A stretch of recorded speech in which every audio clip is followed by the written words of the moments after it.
Imagina só se você pudesse apertar um único botãozinho, comprar um único ativo que representasse, na verdade, uma gama, um universo de investimentos bons para você aí montar a tua carteira. Seja muito bem-vindo ao maravilhoso mundo de Disney. Disney só que não? ETF é o investimento que você vai aprender hoje. Olha só um exemplo, um cheirinho para você entender. IVVB11 é um ETF que está na minha carteira, que replica as maiores empresas lá listadas nos Estados Unidos. E ela valorizou ao todo na minha carteira 30% conforme eu fui aplicando. Então, se você não sabe o que é um ETF, você está por fora e você precisa ficar nesse vídeo até o final para você entender tudo direitinho. Inclusive, o Nubank aqui no Brasil está lançando novos ETFs brasileiros e eu vou falar sobre eles. Eu fui lá essa semana, galera, ganhei até um panfleto aqui e eu descobri que eles estão lançando um ETF muito top. No final desse vídeo eu vou te falar se eu vou inclusive botar ele na minha carteira ou não. Bora lá! Nossa, minha voz tá péssima, socorro. Ai, mas Diego, eu não sei o que é um ETF, então, pelo amor de Deus, me explica de um jeito que eu entenda. Chá comigo, bora começar então, pessoal, do começo. Fundo imobiliário, você tá familiarizado com esse nome? No fundo, ele é um fundo de investimento, um investimento imobiliário. Olha só como é que é o esqueminha aqui, ó, de um fundo imobiliário. O fundo imobiliário, ele tá lá, ele é listado na Bolsa de Valores através das cotas que a gente pode comprar. Olha lá a cota aqui, ó, em vermelho. E os investidores têm acesso a essa cota no mercado. Até aí, beleza. O Fundo de Investimento Imobiliário, FII, ele possui um gestor e um administrador. O administrador, ele toma conta da parte financeira, os processos que existem, as burocracias, as regras que têm que ser seguidas. Já o gestor, ele vai fazer a gestão patrimonial. Ele vai decidir, por exemplo, qual vai ser o imóvel que vai compor aquele fundo. Ah, eu vou escolher esse em vez daquele. Eu vou comprar esse shopping em vez daquele outro ali. Ele vai fazer as escolhas de qual patrimônio vai estar dentro daquele fundo. Por que eu tô te explicando isso? Porque provavelmente você já sabe mais ou menos como funciona um fundo imobiliário. Então é mais fácil você entender a partir daí. O fundo imobiliário é o que a gente chama de fundo de investimento de gestão ativa. Ou seja, um gestor vai fazer as escolhas do patrimônio. E ele pode, inclusive, tirar uma coisa, colocar outra, vender ali uma empresa, um imóvel, colocar outro. Existem os FIIs, que são imobiliários, mas existem também fundos de investimento em que o gestor fica lá tentando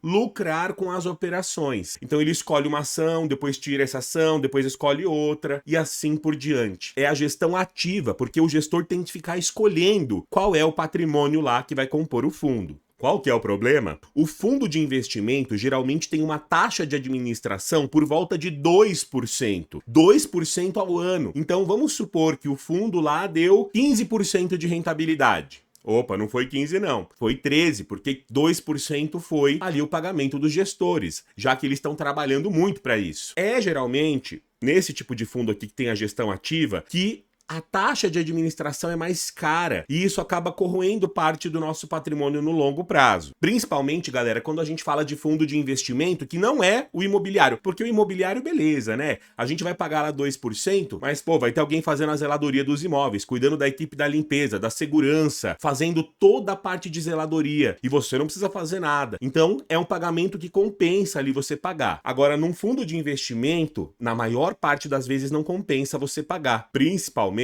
porque como o gestor fica lá comprando e vendendo toda hora um monte de coisa, é no momento que a bolsa de valores cai que as pessoas resgatam o dinheiro e aí o fundo acaba ficando super negativo. Você acaba tendo que pagar o preço das outras pessoas que não sabem direito o que está acontecendo e por medo vão lá e resgatam o dinheiro de volta. Foi exatamente aí que nasceu o ETF, que é um fundo de investimento de gestão passiva. Então ele não precisa de um gestor ficar escolhendo. Ai, mas Diego, se ele não vai precisar de um gestor que vai escolher os ativos, então como é que vai ser feita essa escolha? Alguém tem que escolher, né? De fato. Só que aí esse fundo que chama ETF, ele replica índices, ele replica regras, lógicas que já existem e aí investindo naquele ETF você sabe que você está comprando aquela tese, aquela lógica que compõe aquele ETF. Você vai entender. Por exemplo, um índice que a gente usa muito, que a gente vê toda hora aí no noticiário, é o índice Ibovespa. Quem criou esse índice aqui foi a B3, que é a empresa da Bolsa de Valores. valores. Inclusive, ó, no site deles aqui, ó, tem essa parte aqui de índices e você vê vários índices que eles criaram, ó. Ibov, IBXX, IBXL, cada índice é uma coisa diferente. Olha lá o IFIX, por exemplo, que é o que mede os fundos imobiliários. Eles também criaram esse índice. Para você criar um índice, você precisa de uma regra, como, por exemplo, as 500 maiores empresas dos Estados Unidos. Esse também seria um índice, o índice S&P 500. Ou então, por exemplo, as maiores empresas brasileiras com mais liquidez, mais negociações, maior patrimônio líquido. É o que compõe o índice Bovespa, é a regra que está lá. Você, por exemplo, poderia criar um índice por conta própria, seu. Por exemplo, se eu quisesse botar um filtro, eu pego lá as ações da bolsa do Ibovespa e eu crio um filtro. Eu quero só as empresas que vão pagar mais de 6% ao ano de dividend yield. Você criou o seu filtro. Você poderia ficar acompanhando no mercado todas as empresas que estão pagando mais de 6% ao ano de dividend yield e essas empresas vão compor o seu índice. E aí você vê se aquela empresa tá caindo, tá subindo. Você vai fazer a soma, né, dos valores ali. Dá trabalho. Só que a gente já tem vários índices prontos, galera, igual eu acabei de te mostrar, como por exemplo aqui no site da B3. Existem várias lógicas diferentes, e inclusive o que o Nubank está fazendo aqui com o lançamento desse novo fundo que é o LVOL 11, é extraordinário. Eu achei muito legal. Eles criaram um índice novo junto com a B3 para poder criar esse ETF aqui que vai ter uma particularidade, uma regra que eu já vou te explicar. Você vê que na minha carteira eu tenho o IVVB11, que é um ETF americano. Ele replica as ações americanas. Ai, mas Diego, por que você não colocou o BOVA11 também, que vai replicar o índice da Bolsa de Valores brasileira? Porque o BOVA11, gente, historicamente está sempre perdendo para o CDI. Olha lá, ó, CDI acumulado até 2020 versus o Ibovespa. Então você vê que o Ibovespa está perdendo para o CDI. Para que eu vou investir num ETF, por exemplo, o BOVA11, que vai seguir ali o Ibovespa, se ele perde até para renda fixa? Não faz sentido isso, né? Quando a gente olha para o mercado internacional de ETFs, a gente vê que o Brasil está bem atrás e tem uma razão para isso. Olha lá, nos Estados Unidos, galera, nos últimos 10 anos, o mercado saiu de 1,9 trilhões de dólares para 8,8 trilhões. A gente está falando de trilhão. A Ásia aqui, ó, exceto o Japão, que é a segunda maior aqui desse indicador, 115 bilhões ao todo, então vai incluir o que? China, tudo isso aí, cresceu para 800 bilhões.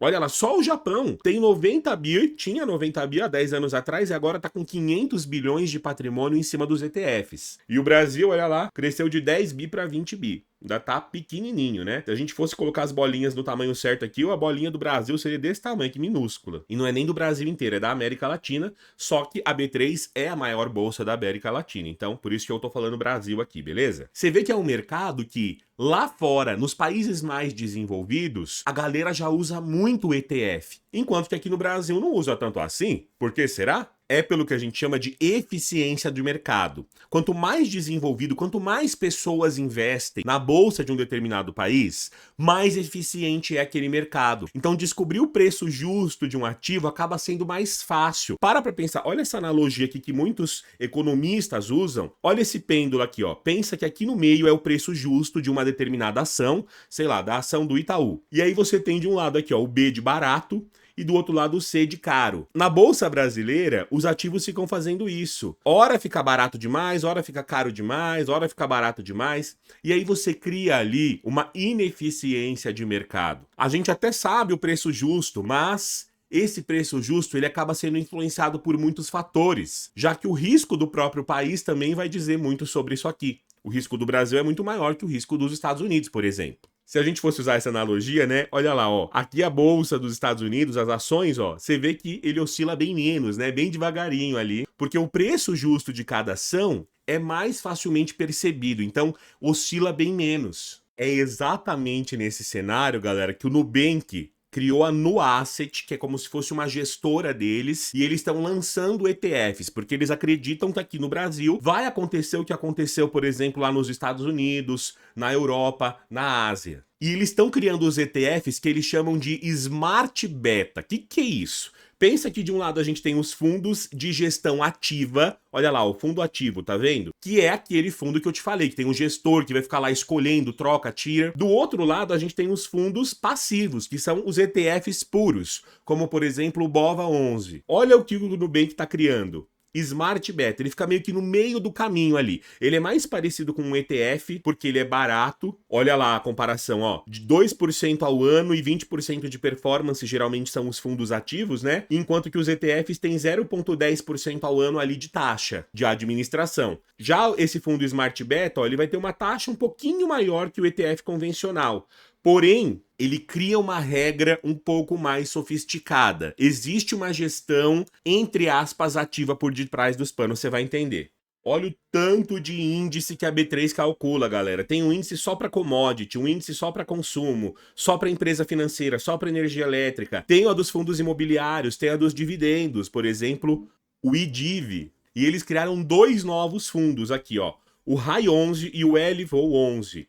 O High 11, ele vai ter um risco maior na expectativa também de você acabar ganhando mais no longo prazo. Já o LVO 11, LVO vem de Low Volatility, ou seja, baixa volatilidade. Mas o Nubank encontrou aqui uma assimetria de mercado, por isso que o LVO para mim é o mais promissor e eu vou focar nele agora. É incrível mesmo a tese que eles criaram aqui. O Nubank ele fez um estudo, e por isso que eu acho demais o time de ciência de dados de lá, que você, na Bolsa Brasileira, não precisa correr mais risco para ter um retorno maior. Existe uma discrepância, uma assimetria. O que eles fizeram? Eles colocaram o retorno de cada empresa aqui, ó, no eixo Y. Então, se a empresa ficasse no 0 a 0, ia estar próximo aqui da linha do 0%, tá vendo? As empresas que tiveram resultado negativo, ó, vão estar abaixo. Então, todas essas aqui tiveram resultado negativo. E todas que tiveram resultado positivo vão estar acima. Esse é o eixo Y.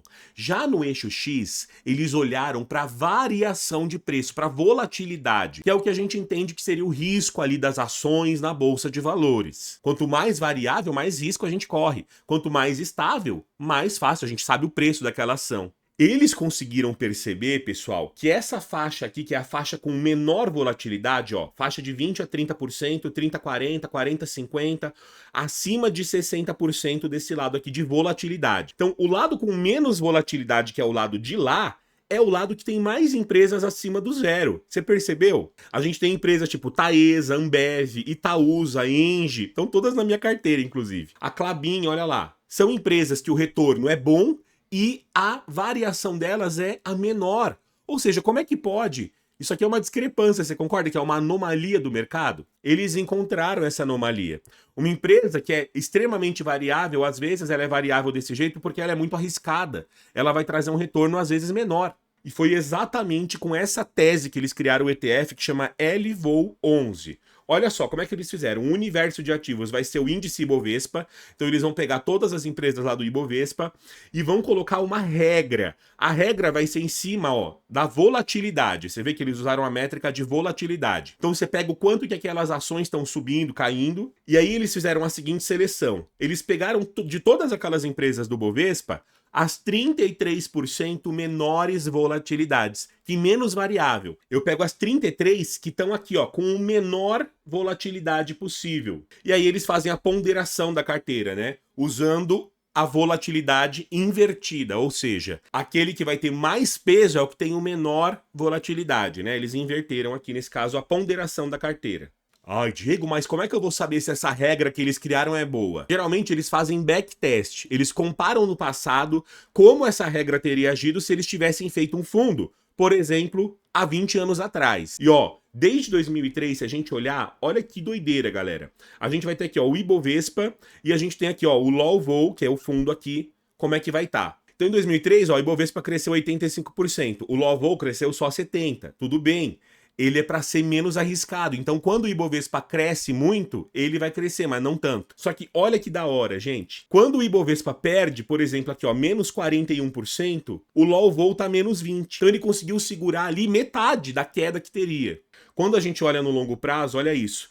O Ibovespa, nesse período todo até 2024, cresceu 934%, enquanto que o LOVO teria crescido 1.792%. Ou seja, uma diferença aí de 857% a mais. Percebeu que loucura? Olha que da hora, gente, a amplitude nas quedas. Aqui em roxo a gente tem o LVO, o índice que eles criaram com essas regras aí, versus o Ibovespa em cinza. Então você vê que quando o Ibovespa cai muito, olha lá o Ibovespa aqui, ó, o LVO não cai tanto assim. Enquanto que a média das quedas ali do Ibovespa tá em 15%, a do LVO tá em 7%. Ele cumpre o que promete. Quando a gente olha para as quedas e altas, olha só que interessante, ó. Na maior parte das vezes, quando o Ibovespa sobe, o LVO vai subir de forma igual também. Só que algumas vezes o Ibovespa vai subir muito e o LVO não vai subir tanto. Mas é essa que é a mágica. Como você é mais consistente nas altas e nas baixas, você não perde tanto assim, o LVO ele consegue superar bastante o Ibovespa. Esse outro gráfico, gente, o Nubank arrasa aqui nos detalhes das informações dos dados. Por isso que eu gosto dessa empresa, galera. Não é puxando o saco aqui. Olha lá, ó, o retorno médio quando o Ibovespa tem retorno positivo. Aqui, ó, o Ibovespa vai estar 18%. O retorno médio aqui, ó, olhando as janelas de 252 dias, todas as janelas, né, que teve retorno positivo, 15% contra 18%. Você vê que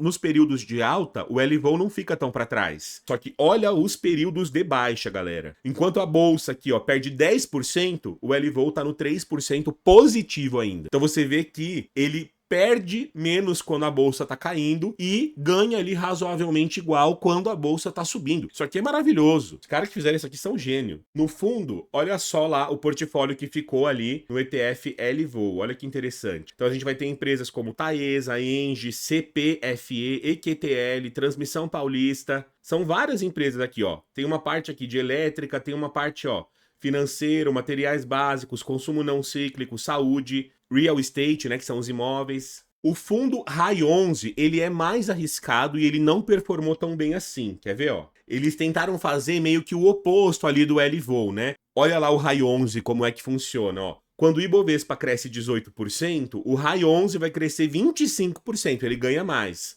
Porém, nas perdas, ó, quando o Ibovespa perde 10%, o RAI 11 perde 19%. E aí quando a gente olha para o histórico, né, para o backtest que eles fizeram, enquanto que o Ibovespa teria ficado com 271% no período aqui, né, de 2006 até 2024, o RAI Beta ficou aqui com 113%, ou seja, 158% menos resultado.